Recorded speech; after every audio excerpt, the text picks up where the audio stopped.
Senga birodar mehri, vafosi, ixlosi bor bo'lgan bitta birodar yoningda turishi Allohning bergan katta marhamatlaridan.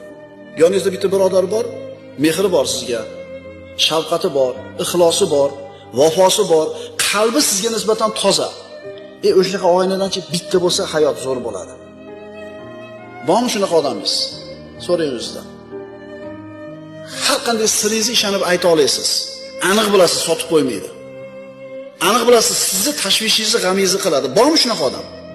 Qiyomat kunida hamma qo'rqib, ahvoli nima bo'lishligini bilmay, xavotirda turgan paytida Alloh taolo aytadi: "Men uchun bir-birini yaxshi ko'rganlar qani?" deydi. "Men uchun bir-birini yaxshi ko'rganlar qani?" Hech qanday soya bo'lmaydigan bugungi kunda o'zimni soyam bilan soyalantiraman deydi. Bu ulug' martaba.